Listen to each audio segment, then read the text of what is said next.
கல்யாணமும் ஆகல, பிள்ளையும் பெறல. ஆனா உங்க சந்ததி எப்படி பாழாய் கிடந்த பட்டணங்களை குடியேற்றுவார்கள்? எப்படி வலதுபுறமும் இடதுபுறமும் சந்ததி பெருகும்னா பிள்ளை பெறதுனால அல்ல, ஜெபத்தினால். நாம் ஈசாக்கை போல வாக்குத்தத்தத்து பிள்ளைகளாக இருக்கிறோம்.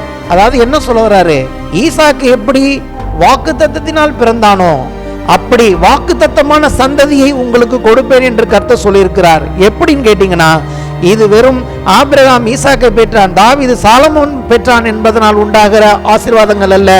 உங்களுக்கு பிள்ளை பிறக்கக்கூடாது என்று தேவன் விரும்பவில்லை. எல்லாருக்குமே பிள்ளை கொடுப்பார். பலவீனமான ஒரு ஆபிரகாம், குடும்பத்தில் நிராகரிக்கப்பட்ட ஒரு தாவீதை மட்டுமல்ல, பிள்ளை பெறாத மலடியோ, திருமணம் ஆகாதவர்களோ, சுபாவத்தில் குறைவுள்ளவர்களோ, கோணலானவர்களோ யாராக இருந்தாலும் இயேசு கிறிஸ்துவின் மூலமாக ஒரு பெரிய நம்பிக்கை கர்த்தர் இன்றைக்கு கொடுக்கிறார்.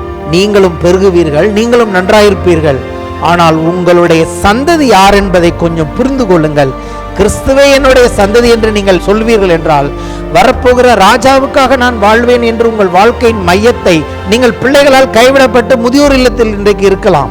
நான் சொல்லுகிறேன், உங்களுக்கு ஒரு சந்ததியை தேவன் வைத்திருக்கிறார். அது அநேகர் அல்ல, ஒருவர் தான். கிறிஸ்து என்னும் சந்ததியாக, ஆபிரகாமை போல கிறிஸ்து என்னுடைய சந்ததி என்று யாரெல்லாம் உங்கள் பெயரை அதில் எழுதிக் கொள்ளுகிறீர்களோ, ஆபிரகாமின் குமாரனாகிய கிறிஸ்து, தாவீதின் குமாரனாகிய கிறிஸ்து, அதுக்கப்புறம் உள்ள அந்த வெற்றிடத்தில், அந்த காலியிடத்தில் உங்க பேரை எழுதி, என் பேரை நான் சொல்வேன், ஈசாக்கு, நான் ஈசாக்கின் குமாரனாகிய கிறிஸ்து என்று நான் எழுதி கொண்டு அநேகரை இயேசு கிறிஸ்துவை பற்றும் விசுவாசத்தினாலே நீதிமான்களாக ஆக்கிற ஒரு சந்ததியை தேவன் இன்றைக்கு எதிர்பார்க்கிறார். எல்லாருமே சபையில் என்ன பண்றோம், நம்ம பிள்ளைங்க நம்ம சந்ததிக்காகவே வாழ்கிறோம். நம்ம சந்ததி உண்மையிலே என்னுடைய சந்ததி கிறிஸ்து என்று சபை என்றைக்கு விழித்துக் கொள்கிறதோ, சபை அதற்காக செயல்பட ஆரம்பிக்கும் பொழுது நான் சொல்லுகிறேன், இயேசு சீக்கிரமாய் வருவார். இப்படிப்பட்டவர்கள் ஆசீர்வாதத்துக்கு தப்பவே மாட்டாங்க. ஏழ்மை குடும்பத்திலிருந்து தொடச்சி போட்டுருவார் கர்த்தர். உன் சந்ததிக்கு என்று ஒருவனை குறித்து சொல்லி இருக்கிறார். அந்த ஒருவன் யார்? அந்த சந்ததி கிறிஸ்துவே. ஆகவே தான் மத்தேயு இங்க எழுதுறாரு, ஆபிரகாமின் குமாரனும் தாவீதின் குமாரனாகிய கிறிஸ்து, the son of David, the son of Abraham. அதனாலதான் எழுதியிருக்கிறாரு. அப்ப சந்ததி யார்? ஈசாக்கா? கிறிஸ்துவே. அப்ப உங்க சந்ததி யாரு? அடுத்த வசனம், ஆகையால் விசுவாச மார்க்கத்தார்கள் எவர்களோ அவர்களே ஆபிரகாமின் பிள்ளைகள் என்று அறிவீர்களாக. இது நமக்கு தெரியும். நான் சொல்லுகிறேன், விசுவாச மார்க்கத்தாரின் உண்மையான சந்ததி கிறிஸ்துவே. ஆபிரகாமுக்கு சந்ததி யாரோ அவர்தான் விசுவாச மார்க்கத்தாரின் உண்மையான சந்ததியும். உங்களுடைய என்னுடைய சந்ததி, சந்ததினா என்ன, குமாரன்னா என்ன? ஏன்னா என்னுடைய சந்ததி கிறிஸ்துனா, நான் சொல்லுகிறேன் என்னுடைய குமாரன் கிறிஸ்து. இந்த பூமியில் இருக்கிற குமாரர்கள் அடக்கம் பண்ணதான் முடியும், ஆனா எழுப்ப முடியாது. இன்னொரு குமாரன் வருகிறார், அவர் வரப்போகிறார். வந்து மரித்தவர்களையும் உயிரோடு எழுப்பி அவரோடு வைத்துக் கொள்கிற ஒரு குமாரன் வருகிறார்.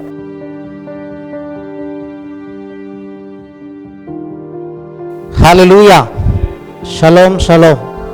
கர்த்தராகிய இயேசு கிறிஸ்துவின் இரண்டாம் வருகை குறித்து நாம் ஒவ்வொரு வருஷமும் ஆகஸ்ட் மாதத்தில் அதை பிரசங்கிக்கிறோம், அதை கொண்டாடுகிறோம்.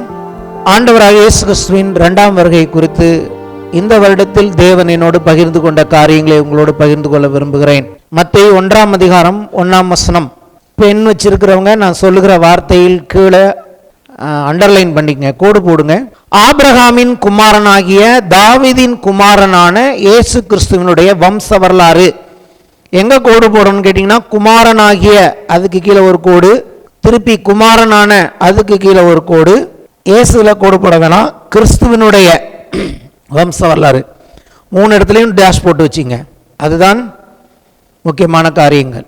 சரி, ஆபிரகாமின் குமாரனாகிய தாவீதின் குமாரனான இயேசு கிறிஸ்துவனுடைய வம்ச வரலாறு. கிங் ஜேம்ஸ் வெர்ஷன், அதுதான் பழைய வெர்ஷன். அதிலிருந்து ஆங்கிலத்தில் வாசிக்கிறேன். The book of the generation of Jesus Christ, the son of David, the son of Abraham. அதே மத்தேயு 1ஆம் அதிகாரம் 2ஆம் வசனம். அதில் எதை நான் வாசிக்கிறேனோ அதை மட்டும் நீங்கள் கீழே கோடு போட்டுங்க. ஆபிரகாம் ஈசாக்கை பெற்றான், அங்கே ஒரு கோடு.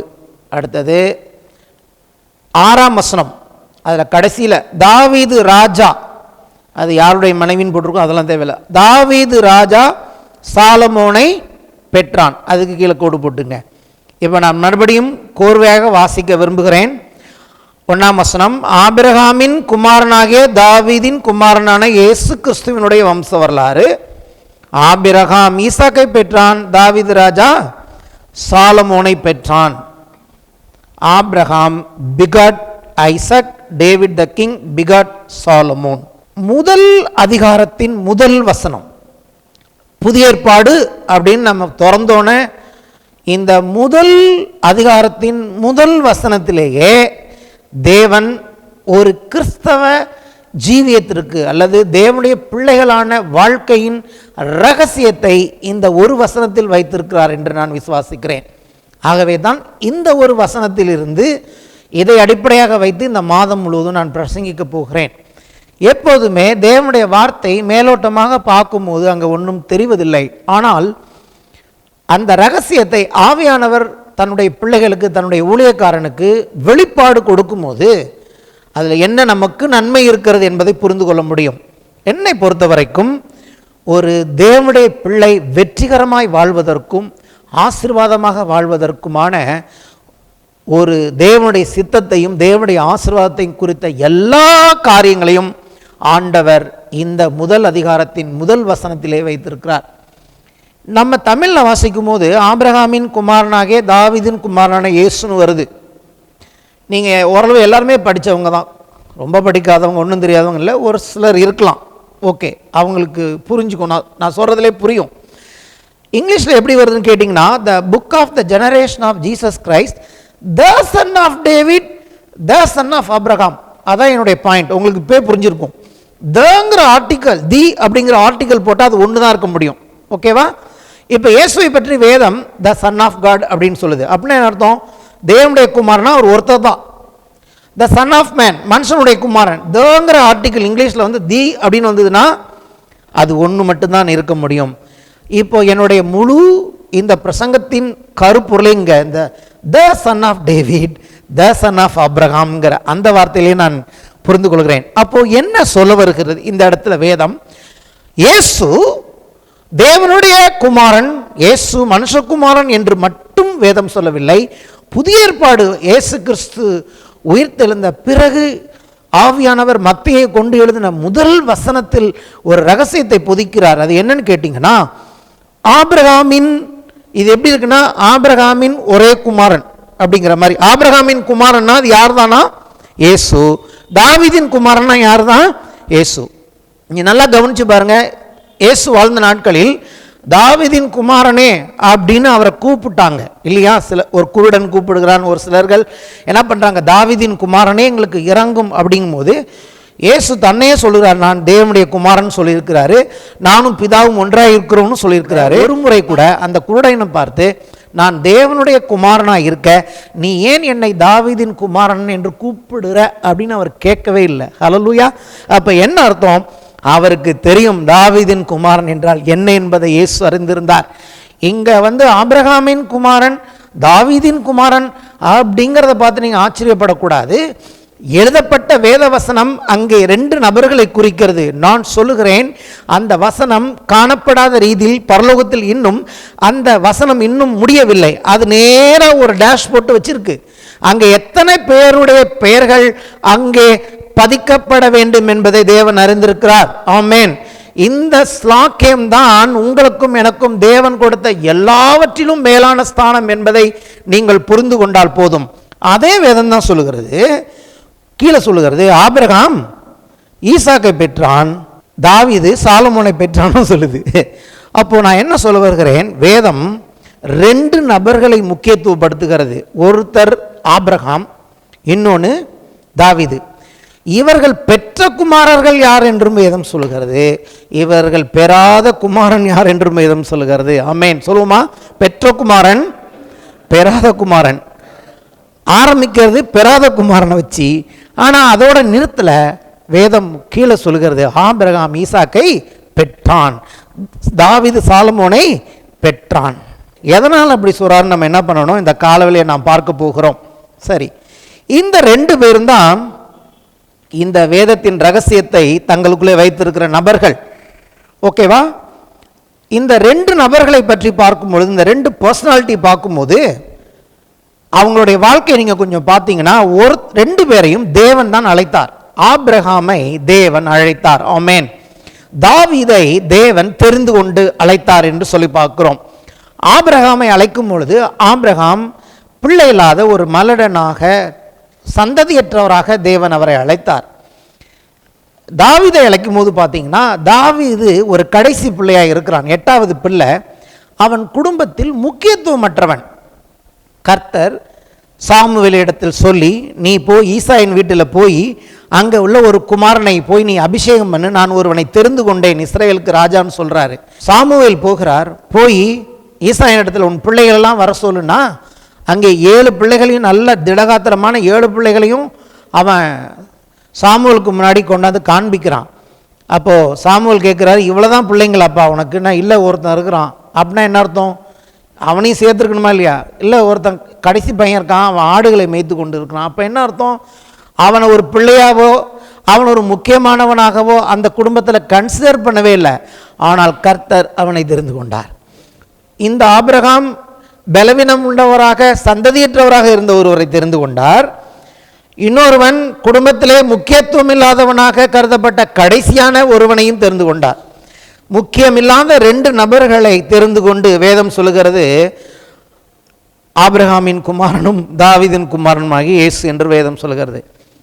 வேதத்தை நீங்கள் எங்கே வேணால் பாருங்கள், புதிய ஏற்பாட்டிலாகவே தான் பவுல் எழுதுகிறார். பலவீனம் உள்ளவைகளையும் இழிவானவைகளையும் அற்பமாக எண்ணப்பட்டவைகளையும் தெரிந்து கொண்டார். அதே தான் உங்களையும், நீங்களையும் கொஞ்சம் யோசிச்சு பாருங்க. உங்களையும் தேவன் அப்படித்தான் தெரிந்து கொள்கிறார். ஆமென். அப்படிப்பட்டவர்களை தெரிந்து கொண்டு வானம் பூமி சிருஷ்டித்த தேவன் அந்த திருத்துவத்தில் ஒருவராகிய வார்த்தையாக இயேசுவை அங்கே சொல்லுகிறார், அவர்களுடைய குமாரன் என்று அவர் அழைக்கப்படுகிறார். அதாவது இந்த முறை நான் இயேசு கிறிஸ்துவின் வருகையை பற்றி பேசும்பொழுது, ஏன் இயேசு இன்னும் வரலை அப்படிங்கிறத பற்றி தான் பேச போகிறேன். எப்போ இயேசு வருவார்னு எனக்கு சொல்ல தெரியாது, ஏன்னா அவரே சொல்லியிருக்கார், யாருமே சொல்ல முடியாதுன்னு. இப்போ இயேசு எப்போ வரப்போகிறான்னு நான் பேசலை.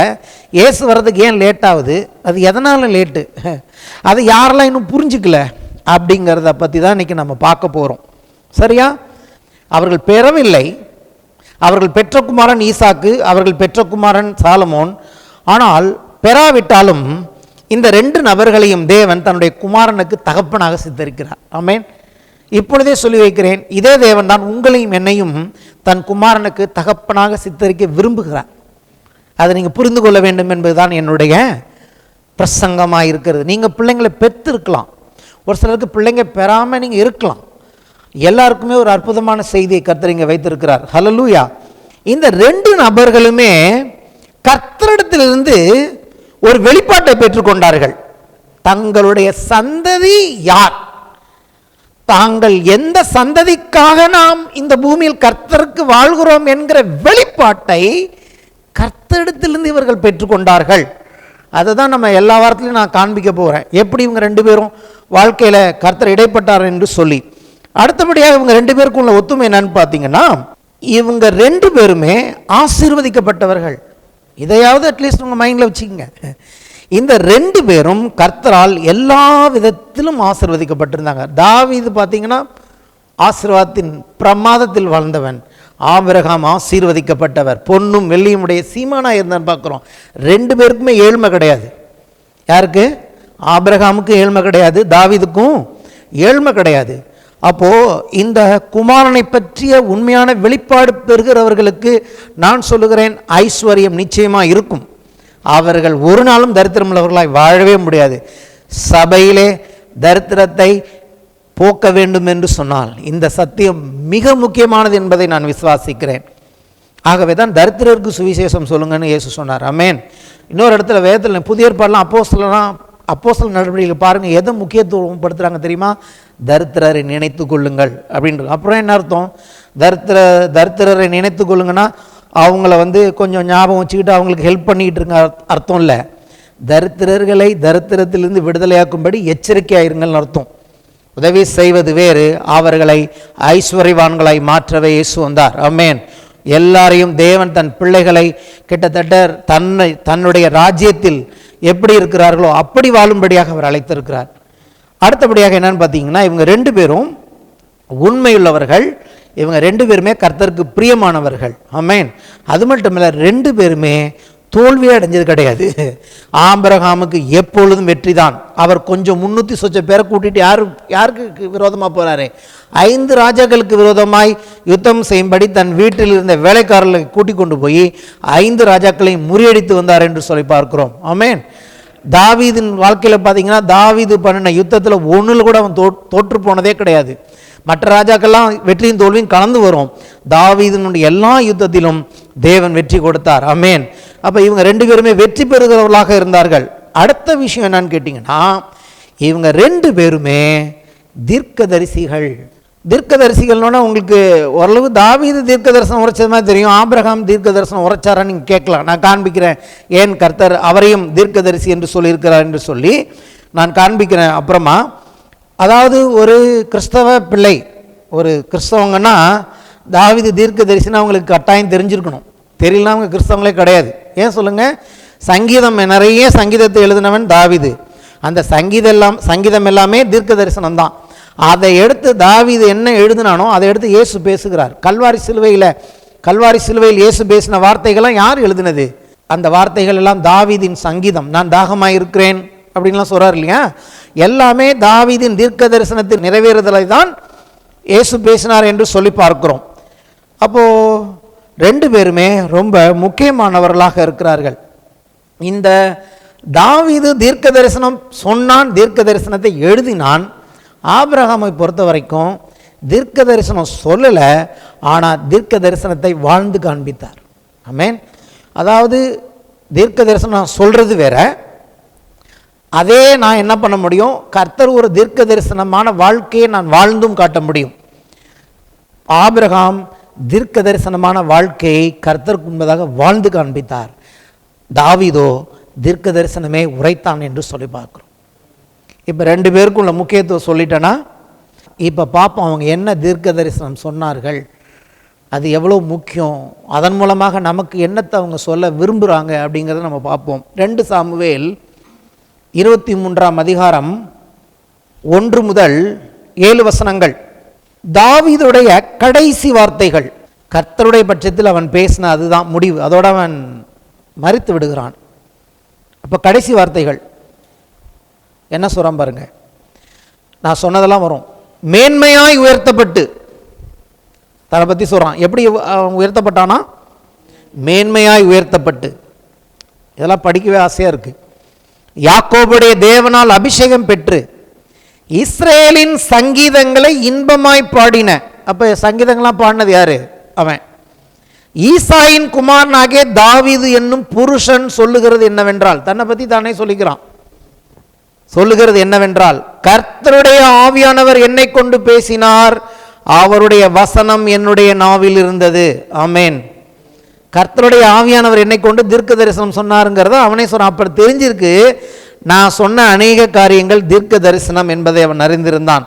பழைய ஏற்பாட்டில் இப்படிப்பட்ட அற்புதத்தை எந்த ராஜாவுக்கும் கர்த்தர் கொடுக்கல. அவருடைய வசனம் என்னுடைய நாவில் இருந்தது. இஸ்ரேலின் தேவனும் இஸ்ரேலின் கண்மலைமானவர் எனக்கு சொல்லி உரைத்ததாவது. நான் தரிசனத்தில் பார்த்தேன்னு சொல்லலை, நான் சொப்பனத்தில் பார்த்தேன்னு சொல்லல, இஸ்ரேலின் கர்த்தர் எங்கிட்ட சொன்னாருங்கிறான். அப்போ கர்த்தர் நேரடியாக சொன்னதை கடைசியாக சொல்கிறான். அப்போ அது ரொம்ப கவனிக்கணும், என்னதான் கடைசியாக சொல்கிறான்னு. ஒரு ராஜா நீதியாய் அரசாள்வான் என்றால் அவன் எப்படி இருப்பான்? வரப்போகிற இயேசு கிறிஸ்து எப்படி நீதியாய் அரசாள்வார்? இன்றைக்கு ராஜாக்களும் ஆசாரியருமாய் இருக்கிற நீங்களும் நானும் நீதியாய் நடந்தால் நமக்கு என்ன நடக்கும் அப்படிங்கிறத அங்கே அவன் தீர்க்க தரிசனம் உரைக்கிறான்.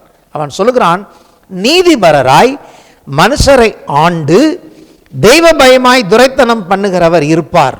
இது இயேசுக்கு தான் பொருந்தும், ஆனாலும் அது ராஜாவாகி அவனுக்கும் பொருந்தும், உங்களுக்கும் எனக்கும் பொருந்தும் என்பதையும் நீங்கள் மறந்து போகக்கூடாது. எப்படி மனுஷரை ஆண்டு துரைத்தனம் பண்ணணுமா?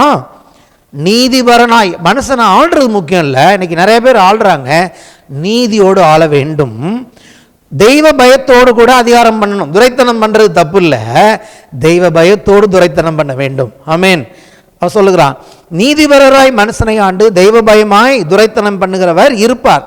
அவர் காலையில் மந்தாரம் இல்லாமல் உதித்து மழைக்கு பிற்பாடு தன் காந்தியினால் புல்லை பூமியிலிருந்து முளைக்க பண்ணுகிற சூரியனுடைய விடியற்கால வெளிச்சத்தை போல இருப்பார் என்றான். வெளிச்சமாக இருக்கும் அவங்க வாழ்க்கை, அதான் அவன் சொல்ல வருகிறான். அப்படின்னு சொல்லிட்டு அடுத்து ஒரு காரியம் சொல்றான், என்னுடைய வீடு தேவனிடத்தில் இப்படி இராதோ? சகலமும் திட்டம் பண்ணப்பட்டிருக்கிற நிச்சயமான நித்திய உடன்படிக்கை என்னுடன் அவர் செய்திருக்கிறார். ஆதலால் என்னுடைய எல்லா ரட்சிப்பும் எல்லா வாஞ்சையும் வளர்ந்தோங்க செய்யாரோ. கேள்வி கேட்குற மாதிரியே இருக்கிறதுனால உங்களுக்கு புரியாது. ஆக்சுவலாக அவன் என்ன சொல்ல வருகிறான், என்னுடைய வீடு என்று சொல்லும் பொழுது தாவீது தன்னுடைய வீட்டை பற்றி இந்த இடத்துல சொல்லவில்லை, அவன் தேவனுடைய வீட்டை பற்றி சொல்லுகிறான், வரப்போகிற நித்திய உடன்படிக்கையை பற்றி பேசுகிறான். இப்போ நான் சொல்ற மாதிரி நீங்க வாட்சி பார்த்தீங்கன்னா அது உங்களுக்கு புரியும்.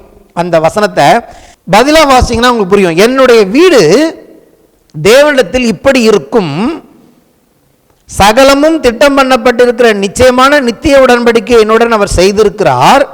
ஆதலால் என்னுடைய எல்லா ரட்சிப்பும் எல்லா வாஞ்சையும் வளர்ந்தோங்க செய்வார்.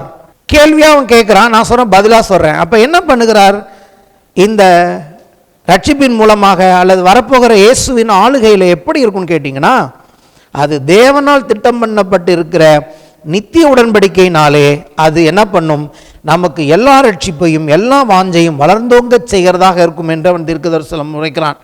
பேலியாளின் மக்கள், பேலியாளுங்கிற வேர்டு வரதை நீங்கள் போயிட்டு நிறைய இடத்துல பைபிளில் வாசிக்கலாம். ஒரே ஒரு உதாரணம் சொல்லலாம். பேலியாளின் மக்கள்லாம் யாருன்னு கேட்டிங்கன்னா, சோதோம் கொமோராவில் இருந்த மக்கள் தான் அவங்களுக்கு சிறந்த உதாரணம். நீங்கள் உலகமெங்கும் சோதோம் கொமோரா மக்கள் இருக்காங்க. அன்னைக்கு சோதோம் கொமோராவில் மட்டும்தான் கொஞ்சம் மக்கள் இருந்தாங்க. இன்னைக்கு through out the world Sodom Gomorrah போன்ற மக்கள் இருந்தாங்க. அன்றைக்கி இஸ்ரேல் தேசத்துக்குள்ளும் கொஞ்சம் பேர் இருந்தாங்க. அவங்கள தான் பேலியாளின் மக்கள்னு வேதம் சொல்லுது. புதிய ஏற்பாட்டில் எழுதியிருக்குல்ல, இருளுக்கும் வெளிச்சத்துக்கும் சம்பந்தம் ஏது, கிறிஸ்துவுக்கும் பேலியாளுக்கும் சம்பந்தம் ஏது. அப்படின்னா என்ன அர்த்தம், பிசாசுக்கு ஒரு அடையாளம் தான் பேலியாள்னு சொல்லுவாங்க. கிறிஸ்துவுக்கு ஆப்போசிட் யார், பிசாசு. அப்போ பிசாசின் மக்கள்னு சொல்லலாம். பேலியாளின் மக்கள் அனைவருமோ கையினால் பிடிக்கப்படக்கூடாதா, எரிந்து போடப்பட வேண்டிய முள்ளுக்கு சமானமானவர்கள். அவைகளை ஒருவன் தொடப்போனால் இருப்பாயுதத்தையும் ஈட்டி தாங்கியும் கெட்டியாய் பிடித்து கொள்ள வேண்டும்.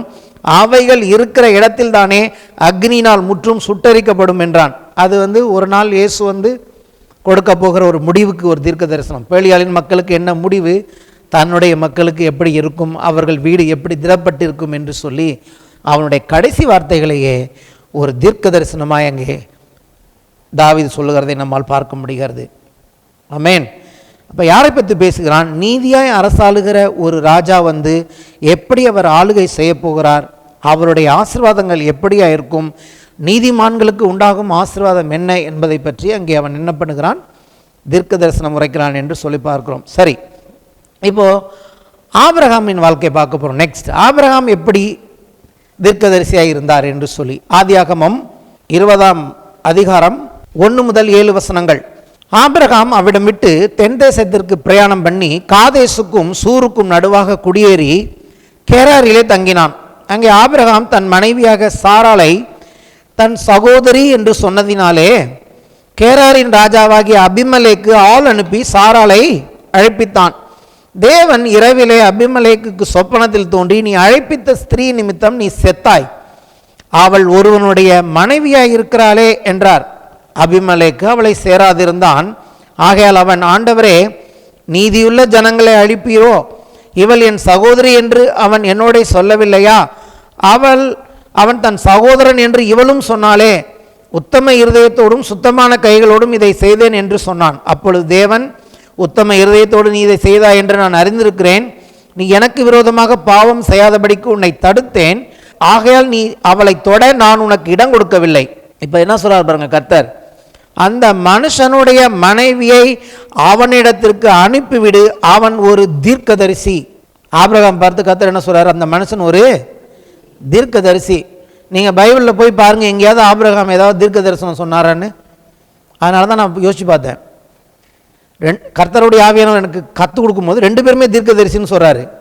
எனக்கு வசனம் தெரியும் அவர் தீர்க்கதரிசின்னு எங்கே எழுதியிருக்குன்னு. அங்கே போய் பார்த்தேன். நீங்கள் ஆதியாகமத்திலேருந்து ஆபிரகாம் வாழ்க்கையில் போயிட்டு எங்கன்னா அவர் தீர்க்க தரிசனம் சொன்னார்னு பார்த்தீங்கன்னா எங்கேயுமே தீர்க்க தரிசனம் சொல்லலை. ஆனால் அவருடைய வாழ்க்கை ஃபுல்லாகவே தீர்க்க தரிசனமாக இருந்தது. அடுத்த வாரத்தில் நம்ம அதை பார்ப்போம். இந்த வாரத்தில் இதை பார்ப்போம். கர்த்தர் சொல்கிறாரு, அவன் ஒரு தீர்க்கதரிசி, நீ பிழைக்கும்படிக்கு அவன் உனக்காக வேண்டுதல் செய்வான், நீ அவளை அனுப்பி விடாதிருந்தால் நீயும் உன்னை சேர்ந்த யாவரும் சாகவே சாவீர்கள் என்று அறிவாக என்று சொப்பனத்திலே அவனுக்கு சொன்னார். ஆதியாகமம் 20ஆம் அதிகாரம் கடைசியில் போங்க, 17-18 வசனங்கள். ஆபிரகாமுடைய மனைவியாக சாராளின் நிமித்தம் கர்த்தர் அபிமெலேக்குடைய வீட்டாரின் கர்ப்பங்களை எல்லாம் அடைத்திருந்தபடியால் ஆபிரகாம் தேவனை நோக்கி வேண்டிக் கொண்டான். அப்பொழுது தேவன் அபிமெலேக்கையும் அவன் மனைவியையும் அவன் வேலைக்காரிகளையும் குணமாக்கி பிள்ளை பெறும்படி அனுக்கிரகம் பண்ணினார். இவருக்கு பிள்ளை கிடையாது, ஆபிரகாமுக்கு பிள்ளை இல்லை. இவர் ஜெபம் பண்ணுறாரு. இவர் காத்திருந்து காத்திருந்து கர்த்தர்கிட்ட போராடிட்டு இருக்கிறவர் ஜெபம் பண்ண உடனே கர்த்தர் என்ன பண்ணுறாரு, அந்த அபிமெலேக்கின் வீட்டில் இருந்த வேலைக்காரிகள் மனைவி மற்ற வேலைக்காரர்களையும் குணமாக்கி பிள்ளை பெறும்படி அனுக்கிரகம் பண்ணினார் இருக்கு. அடுத்த வசனம் வாசித்து பார்த்தீங்கன்னா, அடுத்த பக்கத்தை திருப்பி 21ஆம் அதிகாரம் 1ஆம் வசனம் பாருங்க. 1 முதல் 3 வசனங்கள். கர்த்தர் தாம் சொல்லியிருந்தபடியே சாராள் பேரில் கடாட்சமானார். கர்த்தர் தாம் உரைத்தபடியே சாராளுக்கு செய்தருளினார். ஆபிரகாம் முதிர் வயதாக இருக்கையில் சாராள் கர்ப்பவதியாகி தேவன் குறித்திருந்த காலத்திலே அவனுக்கு ஒரு குமாரனை பெற்றாள். அப்பொழுது ஆபிரகாம் தனக்கு சாராள் பெற்ற குமாரனுக்கு ஈசாக்கு என்று பெயரிட்டான். கர்த்தர் கொடுத்த வாக்கு தத்துவம் இவ்வளோ நாள் நிறைவேறாத வாக்கு தத்துவம் எப்போ நிறைவேறுன்னு கேட்டிங்கன்னா, ஆபிரகாம் பிள்ளை இல்லாத ஒரு கூட்டத்துக்கு ஜெபித்த அடுத்த காரியம் பார்த்தீங்கன்னா வசனம் சொல்லுது, சாராள் பேரில் கர்த்தர் கடாட்சமானார், சாராள் பிள்ளை பெற்றாள் என்று சொல்லுகிறது. ஆமென். இந்த இடத்துல நான் எப்படி இவரை தீர்க்கதரிசியாய் பார்க்கிறேன், புற ஜாதிகளுக்கு சுவிசேஷம் ஆபிரகாமின் குமாரனாகி இயேசு கிறிஸ்துவின் மூலமாக புறஜாதிகளுக்கு ஆசீர்வாதமும் விடுதலையும் உண்டாகும் என்ற தீர்க்க தரிசனத்தை கர்த்தர் என்ன செய்கிறார், அபிமெலேக்கின் வாழ்க்கையில் ஆபிரகாமை கொண்டு நிறைவேற்றுகிறார். அபிமெலேக் என்ற ராஜா அவன் இஸ்ரேலை சேர்ந்தவன் அல்ல, அவன் யூதர் எபிரேயர் புருஷன் அல்ல, அவன் ஒரு புறஜாதியான். அவனுக்கும் அவன் குடும்பத்தாருக்கும் அவன் கர்த்தருடைய தாசனுக்கு விரோதமாய் அவன் செய்து விட்டான் தெரியாம. ஆனால் அவன் குடும்பத்துக்கு இந்த நம்முடைய தகப்பன் ஆபிரகாம் எப்பொழுது ஜெபம் பண்ணினாரோ ஆபிரகாமின் ஜெபத்தை கர்த்தர் கேட்டு அந்த குடும்பத்தார் எல்லாருடைய குணமாக்கின பொழுது அடுத்த வசனம் சொல்லுகிறது, கர்த்தர் அந்த குறித்த காலத்தை அது வரைக்கும் வச்சிருந்தார். எந்த குறித்த காலம், உன் சந்ததி வானத்து நட்சத்திரத்தை போல பெருகும். எவ்வளோ பெரிய வாக்கு தத்துவம். இன்னைக்கு நான் சொல்லுகிறேன், உங்களுக்கும் எனக்கும் தேவன் எல்லா வாக்குத்தத்தையும் கொடுத்திருக்கிறாரு. ஆனால் அவர் என்னோட சொன்னபடி நான் இப்போ பார்க்கிறேன், அந்த வாக்குத்தத்தம் நிறைவேற தேவன் ஏதோ ஒரு சாவியை வைத்திருக்கிறார். அந்த சாவியை நாம் சரியாய் பெற்று அதை ஓப்பன் பண்ணும் பொழுது அந்த வாக்குத்தத்தம் நம்முடைய வாழ்க்கையில் நிறைவேற ஆரம்பிக்கிறது. ஆகவே நான் உங்களுக்கு சொல்லுகிறேன், கர்த்தர் ஒரு வாக்குத்தத்தத்தை உங்களுக்கு கொடுத்திருப்பார் என்று சொன்னால் அதை நிறைவேற்றுவதற்கான கீ என்ன என்பதை ஜெபித்து பெற்றுக்கொள்ளுங்கள். ஆபிரகாம் புறஜாதியாகிய அபிமெலேக்குக்கு ஜெபம் பண்ணின பொழுது கர்த்தர் அவருடைய தான் இயேசுவே வரணும், அவரை வானத்து நட்சத்திரத்தை போல பெருக பண்ணுவேன் என்று சொன்ன மிக பயங்கரமான வாக்குத்தத்தம், உங்களையும் என்னையும் குறித்து சொல்லப்பட்ட வாக்குத்தத்தம் ஒரே ஒரு ஜெபத்தினால் அன்றைக்கு நிறைவேறினது என்பதை நான் பார்க்கிறேன். இப்படி ஆபிரகாம் தீர்க்கதரிசியாக இருந்தார். ஆமென். அப்போ நீங்களும் நானும் கூட தீர்க்க தரிசனம் சொல்லணும்னு அவசியம் இல்லை. கர்த்தருடைய சித்தத்தை நிறைவேற்றும் பொழுது நாமும் ஒரு தீர்க்கதரிசியாக இருக்கிறோம். ஆமென். ஜெபம் அவ்வளவு முக்கியம்னு சொல்ல வரேன். மற்றவர்களுக்காக, அதுவும் விசேஷமாக ரட்சிக்கப்படாதவர்களுக்காக, புறஜாதிகளுக்காக ஜெபிக்க வேண்டிய ஜெபம் ரொம்ப முக்கியம் என்பதை இந்த இடத்துல கர்த்தர் காண்பிக்கிறதை நான் பார்க்கிறேன். ஏன் இதெல்லாம் சொல்கிறேன்னு, ஏன் இயேசு வர்றதுக்கும் இதுக்கும் என்ன சம்பந்தம் இருக்குன்னு. ஆமென். இன்னொரு இடத்துல பார்க்குறோம், யோபு நீதிமான். கடைசியில் என்ன நடக்குது, யோபு தன் அவரும் அங்கேயும் கர்த்தர் தான் சொல்கிறாரு, நீங்கள் பேசுனது சரி கிடையாது, என்னுடைய தாசனாகிய யோபு உங்களுக்காக என்னிடத்தில் விண்ணப்பம் பண்ணுவான்னு சொல்கிறாரு. கர்த்தர் தான் அங்கேயும் சொல்கிறாரு. அதை போலவே அவர்கள் என்ன பண்ணுகிறார்கள், பலி செலுத்தும் பொழுது கர்த்தரிடத்தில் என்ன பண்ணுகிறான், யோபு கர்த்தர் தான் குணமாக்குங்கிறாரு. ஆனால் யோபு ஜெபம் பண்ணாமல் குணமாக்க மாட்டார். ஆமென். கர்த்தர் தான் குணமாக்குவேன்னு சொல்கிறாரு, ஆனால் ஆபிரகாம் ஜெபம் பண்ணாமல் குணமாக்க மாட்டார். நான் சொல்லுகிறேன், கர்த்தர் தான் குணமாக்குவேன்னு சொல்கிறாரு, நீங்கள் ஜெபம் பண்ணாமல் குணமாக்க மாட்டார். நான் சொல்கிறேன், எத்தனையோ பேருக்கு ஏன் இன்னும் சுகம் வரல தெரியுமா, நீங்கள் ஜெபம் பண்ணலன்னு தான் அவர் காத்துட்டு இருக்காரு. ஹல்லேலூயா. நீங்கள் அப்படி பார்க்குறீங்களா? நீங்கள் இன்னும் ஜெபம் பண்ணல, நீங்கள் ஜெபம் பண்ணாலும் இன்னும் அது நடக்கலை. கர்த்தர் சொல்லிட்டாரு, கர்த்தர் காத்துருக்காரு, இன்னும் நீங்கள் அதுக்கான ஜெபத்தை பண்ணலைங்கிற. நான் எத்தனை பேருக்கு புரியுதுன்னு தெரியல. நீ இன்னும் ஜெபம் பண்ணல, நான் இன்னும் ஜெபம் பண்ணல, கீ இன்னும் கண்டுபிடிக்கல. பரலோக ராஜ்யத்தின் திறவுகோலை கொடுக்கிறேன். பூமியில் நீ கட்டுவது எதுவோ அது பரலோகத்தில் கட்டப்பட்டிருக்கும், பூமியில் கட்டவிழ்ப்பது எதுவோ பரலோகத்தில் கட்டவிழ்க்கப்பட்டிருக்கும். நீ இன்னும் திறக்கல, அதனால அங்கே திறக்கல. நீ இன்னும் பூட்டல, அதனால கர்த்தர் நம்ம பூட்டல. தீர்க்கதரிசியே, உன்னை நம்பி இருக்கிறது இயேசு கிறிஸ்துவின் வருகை. ஆபிரகாமே, தாவீதே தன்னுடைய தீர்க்கதரிசியாக வைத்திருக்கிறார். நீ ஒன்றை அப்படி பார்க்கல, நீ கண்ணாடியில் உன்னை மனுஷனாக தான் பார்த்துட்டு இருக்க. அதனால தான் ஒன்றும் நடக்கலை. நான் தீர்க்க தரிசனம் முறைக்கிறேன். இப்போது நீ இன்னும் உன்னை பார்க்க வேண்டிய விதத்தில் பார்க்காதனால தான் நீ இப்படி இருக்க. நீ என்னைக்கு உன்னை சரியாக பார்க்குறியோ இந்த வசனங்களில் வைத்து பார்க்க இனியாவது கற்றுக்கொள்வோம். ஆமென். இது நீங்கள் எப்படி கண்டுபிடிக்கிறீங்க? இது எப்படி உண்மை? ஆபிரகாம் அபிமெலேக்குக்கு ஜெபம் பண்ணினதுனால தான் அடுத்த அதிகாரத்தில் கர்த்தர் அற்புதத்தை செய்தார், அவர் சந்ததியை பெருக பண்ணினார் என்பதற்கு என்ன ஆதாரம்? நீங்களா ஏதோ ரீல் விடுறீங்களா ஜெபம் பண்ணிட்டு அப்படின்னு யாராவது நினைக்கிறீங்களா? நினைக்கணும், சந்தேகம் வரணும். இது வரைக்கும் நாங்கள் கேள்விப்பட்டது இல்லையே. எப்படி இந்த மனுஷன் சொல்றாரு? ஏசாயா 53:12 அவர் தம்முடைய ஆத்துமாவை மரணத்தில் ஊற்றி அக்கிரமக்காரரில் ஒருவராக எண்ணப்பட்டு அநேகருடைய பாவத்தை தாமே சுமந்து அக்கிரமக்காரருக்காக நீதிமான்களுக்காக அல்ல, அக்கிரமக்காரருக்காக வேண்டிக் கொண்டது நிமித்தம், ஜெபம் பண்ணினது நிமித்தம் அநேகரை அவருக்கு பங்காக கொடுப்பேன். எப்படி ஆபிரகாமுக்கு அநேக சந்ததியை கொடுத்தாரோ அதே தான் இயேசுக்கு சொல்றார் தேவன். எதனால? அவர் அநேக அக்கிரமக்காரர்களுடைய அக்கிரமத்தை அவர் ஏற்றுக்கொண்டு அக்கிரமக்காரர்களுக்காக, நீதிமான்களுக்காக அல்ல, பாவிகளுக்காக, பொல்லாதவர்களுக்காக அவர் வேண்டிக் கொண்டது நிமித்தம் கர்த்தர் யாரை பங்காக கொடுக்கிறாராம்? அநேகரை அவருக்கு பங்காக கொடுப்பேன், பலவான்களை அவர் தமக்கு கொள்ளையாக பங்கிட்டுக் கொள்வார். ஆமென். எவ்வளவு பெரிய அற்புதமான வசனத்தை இங்க ஆண்டவர் எழுதி வச்சிருக்கிறார் பாருங்க. இப்ப இன்னைக்கு இயேசுக்கு இவ்வளவு பெரிய சபையும் கூட்டத்தையும் தேவன் பிள்ளைகளை கொடுத்து பங்கு கொடுத்திருக்கிறதுக்கு காரணம் என்ன தெரியுமா? அவர் கல்வாரி சிலுவையில் உங்களுக்காக எனக்காக வேண்டிக் கொண்டார். இவர்களுக்காக நான் ரத்தம் சிந்த ஆயத்தமாயிருக்கிறேன், இவர்கள் மன்னிக்கப்பட வேண்டும், இவர்கள் நீதிமான்கள் அல்ல, இவர்கள் அக்கிரமக்காரர்கள், அவர் தாமே நம்முடைய அக்கிரமங்களை சிலுவையில் சுமந்து தீர்த்தார் என்று இருக்கிறது. அக்கிரமங்கிறது சாதாரண ஒரு வார்த்தைன்னு சொல்லாதீங்க. நான் அடிக்கடி சொல்லியிருக்கேன், எபிரேயத்தில் பார்க்கும்போது அவான் என்று எழுதியிருக்கிறது. பாவம், வேதம் 3 விதமாக சொல்லுது, பாவம், அக்கிரமம், மீறுதல்கள். இந்த அக்கிரமங்கிறது ரொம்ப மோசமானது. இதை நம்ம தாத்தாட்டேருந்து வர்றது அக்கிரமம். சில கேரக்டர்ஸ் அக்கிரம கேரக்டர்ஸ்லாம் அங்கேருந்து தான் வருது. அது ஒரு சாபம் கூட சொல்லலாம். அவங்க தாத்தா அப்படி இருந்தாரு, அவர் எப்பா இருந்தாரு, பையன் அப்படி என்ன தெரியுமா, அது அக்கிரமம். அல்லேலூயா. அப்போ இந்த அக்கிரமங்கிறது ஒரு எக்ஸாக்டாக சொல்லணும்னா அது எப்படிப்பட்ட ஒரு கேரக்டர்னு கேட்டிங்கன்னா, குறுக்கட்னு இங்கிலீஷில் இருக்கு, கோணலான அர்த்தம். தேவன் இப்படி இப்படி இப்படி வச்சாருன்னா இது இப்படி இருக்கும், பெண்டு. இன்னைக்கு அதுக்கு நிறைய டேர்ம்ஸ்லாம் வருங்காலத்தில் பேசணும். இன்னைக்கு எங்கே பார்த்தாலும் இந்த பேச்சு போயிட்டு இருக்குல்ல, பரவாயில்ல இன்னைக்கே சொல்கிறேன். ஸ்ட்ரைட் ஆர் கே, ஸ்ட்ரைட்டாக கேவான்னு கேட்குறாங்க. என்ன நேராக இருக்க வேண்டியவன் அக்கிரமத்தால் இப்படி இருக்கிறான் வளைஞ்சி. இவர்களுக்காகவும் நான் சொல்லுகிறேன், இவைகளையெல்லாம் இயேசு கல்வாரி சிலுவையில் சுமந்து தீர்த்து இவர்களுக்காகவும் வேண்டிக் கொண்டார். ஹல்லேலூயா. அக்கிரமம் பலவிதம். அக்கிரமம் என்ன செய்யும் ஒரு மனுஷன் கேட்டிங்கன்னா, அவான் எபிரேயத்தின்படி அது கோணலாக்கிவிடும், நேர் புத்தி இருக்காது, எல்லாமே குறுக்க தான், தப்பாக தான் சிந்திக்கும். ஒருத்தவங்களை பார்த்தாலே தப்பாக தான் பார்க்கும், அதுக்கு வித்தியாசம் தெரியாது, இவங்க யார் என்ன அப்படின்னு கிடையாது.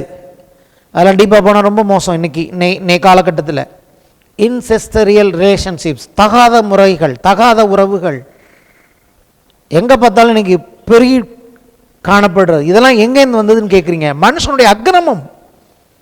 ஆனால் நற்செய்தி என்ன, சுவிசேஷம் என்ன? இதை இயேசு சுமந்து தீர்த்திருக்கிறார். இப்படிப்பட்டவருடைய அக்கிரமத்தை இயேசு சுமந்து தீர்த்தார் என்பதே என்னுடைய நற்செய்தி. All bent and crooked behaviours. எப்படி அவனுக்கு அப்படி தோணுது? எப்படி அதெல்லாம் வந்தது? எங்கேருந்து வந்தது? அக்கிரமம். தாத்தா அப்படி ஒருத்தனா இருந்திருக்கலாம், அல்லது எங்கேயோ ஒருத்தன் ஏதோ ஒருத்தன் பரம்பரையில் அப்படி இருந்திருப்பான், அது வருது. அதனால தான் கர்த்தர் 3-4 தலைமுறை வரைக்கும் நான் அக்கிரமத்தை விசாரிக்கிறேங்கிறார். ஏன் தெரியுமா? கர்த்தர் அக்கிரமத்தை சும்மா விடுறதில்ல. ஏன் அடுத்தடுத்த ஜென்ரேஷனில் அவர் விசாரிக்கிறார்னா, அதை விசாரிக்கலைன்னா இன்னும் பெருகி போயிடும். கர்த்தர் நல்லவருங்கிறத நான் இங்கே பார்க்குறேன். நான் கூட நினச்சி பார்ப்பேன், அவன் செஞ்சதுக்கு இவனை விசாரிக்கணுமா, இதுக்கு அடுத்து விசாரிக்கணுமா ஆண்டவரேன்னு. நல்ல வேலை, கர்த்தர் இன்னைக்கு இயேசுவிடத்தில் அதை விசாரித்து விட்டார். அக்கிரமக்காரர்களுக்காக அவர் வேண்டிக் கொண்டது நிமித்தம் அன்றைக்கு அபிமெலேக்குக்காக ஆபிரகாம் வேண்டிக் கொண்டது போல உலகத்தில் இருக்கிற அக்கிரமக்காரர்களாக இருந்த உங்களுக்காகவும் எனக்காகவும் இயேசு வேண்டிக் கொண்டது நிமித்தம் அது ஒரு சிறந்த ஜெபம். அவருக்கு அநேகரை பங்காக கொடுப்பேன் என்று கர்த்தர் சொன்னார். ஹல்லேலூயா. அக்கிரமக்காரர்களே இல்லை, அக்கிரமக்காரர்களுடைய அக்கிரமங்களை மன்னித்தபடினால் நீதிமான்களாக தேவன் அவர்களை நமக்கு மீட்டு கொடுக்கிறார். இந்த நம்பிக்கையின் செய்தி எங்கேயுமே கிடையாது உலகத்தில். நல்லா தெரிஞ்சு, இயேசு கிறிஸ்துவின் கல்வாரி சிலுவை இல்லாமல் இப்படிப்பட்ட நம்பிக்கை அக்கிரமக்காரர்களுக்கு உலகத்தில் எங்கேயுமே கிடையாது. ஒன்று அவங்களை ரிஜெக்ட் பண்ணிடுவாங்க, இல்லை ஏதோ ஒன்று சொல்லி அக்செப்ட் பண்ணிப்பாங்க. ஆனால் விடுதலை கொடுத்து நீதிமான்களாய் மாற்றுகிற ஒரே வல்லமை என் ஆண்டவராக இயேசு கிறிஸ்துவின் கல்வாரி சிலுவையிலே இருக்கிறது என்பதை அறிந்து கொண்டு கைகளை தட்டி கர்த்தரை மேம்படுத்துவோம். அதாவது இவங்க 2 பேரும் தீர்க்க தரிசனம் உரைச்சதோடு அல்ல, இன்னும் எப்படி இவங்க அறிஞ்சிருந்தாங்கன்னு நான் இன்னும் சொல்லி முடிக்கல. அது இன்றைக்கி டைம் பத்தாது, நம்ம இன்னும் 5 நிமிஷம் தான் இருக்குது. அடுத்த வாரத்தில் இன்னும் பார்க்க போகிறோம். ஆனால் இவங்க நீங்கள் இன்றைக்கி எடுத்துக்க வேண்டிய செய்தி என்னன்னு கேட்டிங்கன்னா, அவர்கள் 2 பேரும் தங்கள் சந்ததி யார், தாங்கள் எதற்காக இருக்கிறோம் என்பதை அவர்கள் அறிந்திருந்தார்கள். கிறிஸ்து தான் அவர்களுடைய உண்மையான சந்ததியாக இருந்தார். அப்படின்னா என்ன அர்த்தம்? அவங்க வாழ்க்கையின் மையம், அதுதான் இன்றைக்கி நான் ஃபஸ்ட்டு இதை மட்டும் சிம்பிளாக சொல்ல முடிக்கிறேன். அவங்களுடைய வாழ்க்கையின் மையம், அவங்க தீர்க்க தரிசனம் உரைச்சது, அவங்க நடந்தது எல்லாமே என்னன்னு கேட்டிங்கன்னா, அவர்கள் பெற்ற குமாரனுக்காக அல்ல, அவர்கள் பெறாத தேவன் வாக்கு பண்ணின குமாரனாகி இயேசு கிறிஸ்துவுக்காகவே அவர்கள் வாழ்க்கையின் மையமாக இருந்தது. இன்றைக்கு உங்களுக்கும் எனக்கும் நீங்கள் பிள்ளை பெற்றிருக்கலாம், பிள்ளை பெறாமல் இருக்கலாம். உங்கள் பிள்ளைகள் நல்லது, உங்கள் பிள்ளைகள் உங்களுடைய வாழ்க்கையின் மையம் அல்ல. இயேசு கிறிஸ்துவின் வருகை, அவருடைய ராஜ்யமே உங்களுடைய என்னுடைய வாழ்க்கையின் மையமாக இருக்க வேண்டும் என்று தேவன் விரும்புகிறார். அப்படி இருந்தால் நீங்களும் தீர்க்கதரிசி, நீங்களும் ஆசீர்வதிக்கப்பட்டவர்கள். கர்த்தர் உங்களை திரளாய் ஆசீர்வதிப்பார், உங்களை பெருக பண்ணுவார். ஆபிரகாமுக்கு கொடுத்தது போல பிள்ளைகளும் சுகத்தையும் செல்வத்தையும் கொடுப்பார். தாவீதுக்கு கொடுத்தது போல எல்லாவற்றையும் உங்களுக்கு ஆளுகை கொடுப்பார். அடுத்து சரி, இப்போ இயேசு வேண்டிக் கொண்டார் இல்லையா, அவருக்கு அதிகமானதை அவருக்கு எல்லாரையும் பங்கிட்டான்னு சொல்கிறார்ல. அடுத்த வசனம் பாருங்க, 54ஆம் அதிகாரம். இப்போது அதிகாரம்லாம் பைபிளில் நம்ம வசதிக்காக போட்டாங்க, அதுக்கு அடுத்த வசனம் எல்லாம் ஒன்றா தான் இருந்துச்சு. அப்படி தான் பார்க்கணும். அதனால தான் நான் இப்போ ஆதிகாரத்தையும் அப்படி வாசித்தேன். அடுத்த அதிகாரத்தில் பார்த்தீங்கன்னா 1ஆம் வசனம் வேறு மாதிரி ஆரம்பிக்கும். இங்கே பாருங்கள் என்ன சொல்கிறாருன்னு. இதுதான் என்னுடைய பிரசங்கத்தின் இன்னைக்கு ப்ராமினன்ட் பாயிண்ட். எஸ்ஐ 54 1 முதல் 3 வசனங்கள். பிள்ளை பெறாத மலடியே, பிள்ளை பெறாத மலடியே மகிழ்ந்து பாடு, நல்லா சந்தோஷமா பாடு.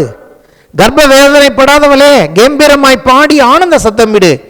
வாழ்க்கைப்பட்டவர்களுடைய பிள்ளைகளை பார்க்கலாம். அடுத்து கல்யாணம் ஆகாதவங்களுக்கு, ஃபஸ்ட்டு மலடிக்கு ஒரு நம்பிக்கை, அடுத்து கல்யாணம் ஆகாமல் இருக்கிறவங்களுக்கு ஒரு நம்பிக்கை. என் வேதம் எல்லாருக்கும் நம்பிக்கை கொடுக்குது.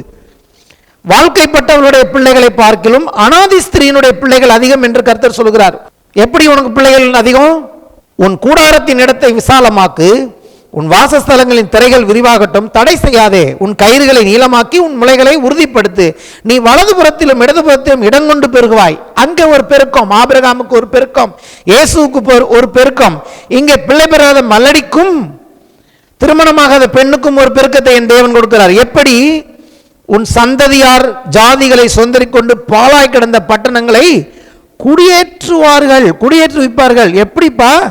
கல்யாணமும் ஆகலை, பிள்ளையும் பெறலை, ஆனால் உங்கள் சந்ததி எப்படி பாழாய் கிடந்த பட்டணங்களை குடியேற்றுவார்கள்? எப்படி உன் வலதுபுறமும் இடதுபுறமும் சந்ததி பெருகும்னா பிள்ளை பெறதுனால அல்ல, ஜெபத்தினால்.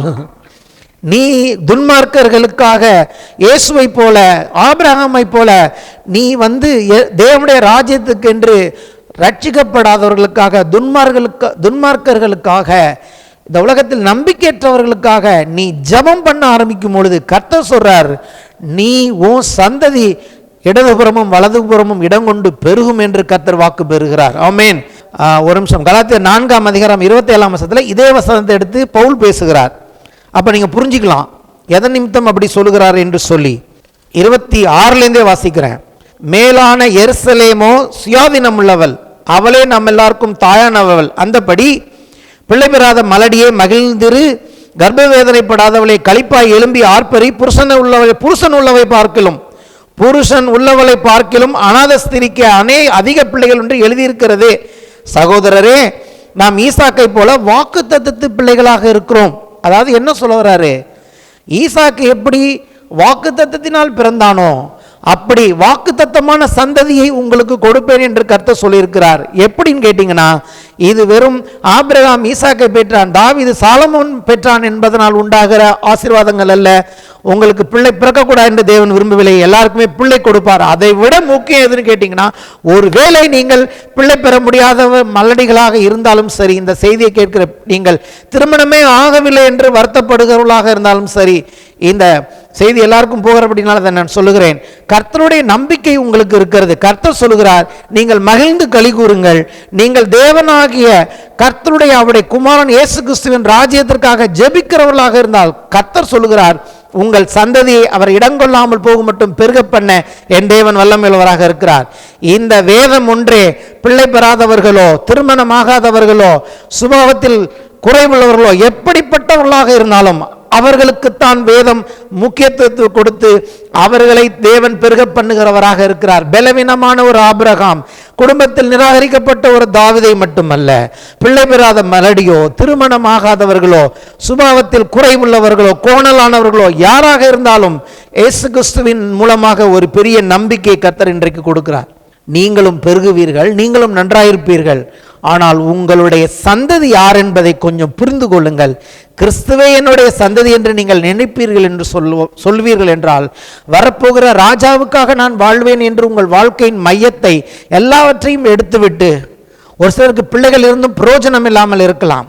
நீங்கள் பிள்ளைகளால் கைவிடப்பட்டு முதியோர் இல்லத்தில் இன்றைக்கு இருக்கலாம், அல்லது பிள்ளைகளால் நிராகரிக்கப்பட்டவர்களாய் நீங்கள் இருக்கலாம். நான் சொல்லுகிறேன், உங்களுக்கு ஒரு சந்ததியை தேவன் வைத்திருக்கிறார். அது அநேகர் அல்ல, ஒருவர் தான். கிறிஸ்து என்னும் சந்ததியாக, ஆபிரகாமை போல கிறிஸ்து என்னுடைய சந்ததி என்று யாரெல்லாம் உங்கள் பெயரை அதில் எழுதி கொள்ளுகிறீர்களோ, ஆபிரகாமின் குமாரனாகிய கிறிஸ்து, தாவீதின் குமாரனாகிய கிறிஸ்து, அதுக்கப்புறம் உள்ள அந்த வெற்றிடத்தில், அந்த காலியிடத்தில் உங்க பேரை எழுதி, என் பேரை நான் சொல்வேன், ஈசாக்கு, நான் ஈசாக்கின் குமாரனாகிய கிறிஸ்து என்று நான் எழுதி கொண்டு, ஒருவேளை உங்களுடைய பிள்ளைகள் கீழ்ப்படியாதவர்களாக இருக்கலாம், ஒருவேளை உங்கள் குடும்பமே உங்களுக்கு எதிர்த்து நிற்கலாம். நீங்கள் யாரை சார்ந்து வாழப் போகிறீர்கள்? உங்கள் கீழ்ப்படியாத பிள்ளைகளை பற்றி நீங்கள் கவலைப்பட வேண்டாம். அவர்கள் உங்கள் சந்ததி என்று என் வேதம் சொல்லவில்லை. ஆனால் உங்களுக்கு ஒரு சந்ததியை வைத்திருக்கிறார். அந்த சந்ததி கிறிஸ்து. அவருடைய வருகைக்காக, அவருடைய ராஜ்யத்துக்காக உங்கள் வாழ்க்கையை நீங்கள் மையப்படுத்தி கொள்ளும் பொழுது உங்கள் சந்ததியை வானத்து நட்சத்திரத்தை போல பெருக பண்ண கர்த்தர் வாக்கு பண்ணியிருக்கிறார். ஆபிரகாமுக்கு ஒரே ஒரு குமாரன் தான், ஈசாக்கு. ஆனால் இன்றைக்கு உலகமெங்கும் அவருக்கு பிள்ளைகள் இருக்கிறார்கள். ஏன்? அவர் அக்கிரமக்காரருக்காக வேண்டிக் கொள்ளுகிறவராக இருந்தார். தேவனுடைய ராஜ்யம் என்பது நீதிமான்களுக்காக அல்ல, அக்கிரமக்காரர்களுக்காக வேண்டிக் கொண்டு அநேகரை இயேசு கிறிஸ்துவை பற்றும் விசுவாசத்தினாலே நீதிமான்களாக ஆக்கிற ஒரு சந்ததியை தேவன் இன்றைக்கு எதிர்பார்க்கிறார். எல்லாருமே சபையில் என்ன பண்ணுறோம்? நம்ம பிள்ளைங்க நம்ம சந்ததிக்காகவே வாழ்கிறோம். ஆனால் நம்ம பிள்ளைங்களை கொஞ்சம் தூரம் வச்சுட்டு, நம்ம சந்ததி உண்மையிலேன்னு என்னுடைய சந்ததி கிறிஸ்து என்று சபை என்றைக்கு விழித்து கொள்கிறதோ, சபை அதற்காக செயல்பட ஆரம்பிக்கும் பொழுது நான் சொல்கிறேன், இயேசு சீக்கிரமாய் வருவார். அதைத்தான் ஆண்டவர் காத்துட்டு இருக்கார். அதைத்தான் இந்த சின்ன சபையின் மூலமாக இன்றைக்கு இந்த உலகத்திற்கு ஒரு நற்செய்தியாக என் ஆண்டவர் பேசிக்கொண்டு இருக்கிறார். கைகளை தட்டி கர்த்தரை மேம்படுத்துவோம். எந்த வருஷத்தை காட்டிலும் இந்த வருஷம் தேவன் ஒரு சிறந்த செய்தியை கொடுத்தார் என்று நான் விசுவாசிக்கிறேன். இதில் தான் உங்கள் ஆசீர்வாதத்தின் கீ இருக்கு, உங்கள் பொருளாதாரத்தின் கீ இதில் தான் இருக்கு. 2 பேரும் ஆசீர்வதிக்கப்பட்டாங்க, 2 பேரும் ராஜரீகமான வாழ்க்கை வாழ்ந்தாங்க, ஒரு குறையும் இல்லாதவர்களாக. இப்படிப்பட்டவர்கள் ஆசீர்வாதத்துக்கு தப்பவே மாட்டாங்க. ஆமேன். ஏழ்மை குடும்பத்திலிருந்து தொடச்சி போட்டுருவார் கர்த்தர். வேலை இல்லாமல் இருக்காது. ஒரு வசனத்தை மட்டும் வாசித்து முடிப்போம். கலாத்தியர் 3ஆம் அதிகாரம் 16. இதை சொல்லனா அது பூர்ணம் அடையாது. அவனுடைய சந்ததிக்கும் வாக்குத்தத்தங்கள் பண்ணப்பட்டன. சந்ததிகளுக்கு என்று அநேகரை குறித்து சொல்லாமல் உன் சந்ததிக்கு என்று ஒருவனை குறித்து சொல்லியிருக்கிறார். அந்த ஒருவன் யார்? அந்த சந்ததி கிறிஸ்துவே. ஆகவே தான் மத்தேயு இங்க எழுதுறாரு, ஆபிரகாமின் குமாரனும் தாவீதின் குமாரனாகிய கிறிஸ்து, the son of David, the son of Abraham. அதனால தான் எழுதியிருக்கிறார். அப்ப சந்ததி யார்? ஈசாக்கா? பவுல் எழுதுறார். பவுல் வெளிப்பாடு பெற்ற மனுஷன். நமக்கு முன்னாடி அவருக்கு பயங்கரமான வெளிப்பாடு, நமக்கு இப்பதான் கொஞ்சம் கொஞ்சம் கொடுக்கிறார் கர்த்தர். அவர் சொல்றார், அந்த சந்ததி கிறிஸ்துவே.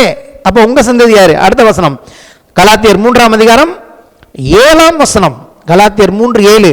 ஆகையால் விசுவாச மார்க்கத்தார்கள் எவர்களோ அவர்களே ஆபிரகாமின் பிள்ளைகள் என்று அறிவீர்களாக. இது நமக்கு தெரியும். நான் சொல்லுகிறேன், விசுவாச மார்க்கத்தாரின் உண்மையான சந்ததி கிறிஸ்துவே. விசுவாச மார்க்கத்தார் ஆபிரகாமின் சந்ததி மட்டுமல்ல, ஆபிரகாமுக்கு சந்ததி யாரோ அவர்தான் விசுவாச மார்க்கத்தாரின் உண்மையான சந்ததியும். உங்களுடைய என்னுடைய சந்ததி விசுவாச மார்க்கத்தாரின் சந்ததியே என் குமாரன் கிறிஸ்து என்றார் கர்த்தர். ஹல்லேலூயா. அப்ப இது ஒரு விகற்பமான செயல் அல்ல, கிறிஸ்து என்னுடைய சந்ததி என்று சொல்வது. இப்போ இன்னும் திருப்பி சொல்றேன், கிறிஸ்து என்னுடைய சந்ததின்னு சொல்லும்போது உங்களுக்கு வாய் ஒன்றும் கூசாது. கொஞ்சம் மாத்துங்க, கிறிஸ்து என்னுடைய குமாரன்னு கொஞ்சம் ஒரு மாதிரியா இருக்கும், ஆனால் அதான் சத்தியம். கல் எடுக்கிறவங்க கல் எடுத்துக்கிட்டோம். போன வாரம் சொன்னார் தேவர்கள்னு சொன்னார், இந்த வாரம் சொல்கிறாரு கிறிஸ்துவை என்னுடைய குமாரன் சொல்கிறாரு. நான் சொல்லலை, கர்த்தர் தான் சொல்லியிருக்காரு. சந்ததினா என்ன, குமாரன்னா என்ன? அங்கே எழுதியிருக்கு ஆபிரகாமின் குமாரன் கிறிஸ்து, தாவீதின் குமாரன் கிறிஸ்து. நான் சொல்லுகிறேன் என்னுடைய குமாரனும் கிறிஸ்து தான். ஏன்னா என்னுடைய சந்ததி கிறிஸ்துனா நான் சொல்லுகிறேன் என்னுடைய குமாரன் கிறிஸ்து. எனக்கு குமாரன் இல்லை நீங்கள் யாரும் சொல்ல முடியாது, எனக்கு இருக்கிறார். ஆமென். எனக்கு ஒரு குமாரன் இருக்கிறார், அவர் என்னை கைவிட மாட்டார், கடைசி வரைக்கும் என்னை பத்திரமா பார்த்துப்பார். மோசேயின் குமாரர்களை காணவில்லை, ஆனால் மோசேயை தேவன் அடக்கம் பண்ணினார். நேபோ மலையின் அந்த சமீபத்தில் மோசேயை தேவனே தன்னுடைய தூதனானவரை கொண்டு அடக்கம் பண்ணினார். ஹல்லேலூயா. இப்போ என் வாழ்க்கையும் உங்கள் வாழ்க்கையும் கர்த்தரை சென்றா வச்சிருக்கும் பொழுது யார் அடக்கம் பண்ணுவாங்க, யார் என்ன இதெல்லாம் பண்ண போகிறா, கடைசி காலத்தில் என்னை யார் பராமரிப்பா, ஒன்றும் பார்க்க வேணாம். ஒரு குமாரன் இருக்கிறார், அவர் பத்திரமா பார்த்துப்பார், அடக்கமும் பண்ணுவார், வருகையில் நம்ம உயிரோட எழுப்பியும் கூட்டிகிட்டும் போயிடுவார். இந்த பூமியில் இருக்கிற குமாரர்கள் அடக்கம் பண்ண தான் முடியும், ஆனால் எழுப்ப முடியாது. இன்னொரு குமாரன் வருகிறார், அவர் வரப்போகிறார், வந்து மரித்தவர்களையும் உயிரோடு எழுப்பி அவரோடு வைத்துக் கொள்கிற ஒரு குமாரன் வருகிறார். எத்தனை பேர் விசுவாசிக்கிறீர்கள்? எழுந்து நிற்போம்.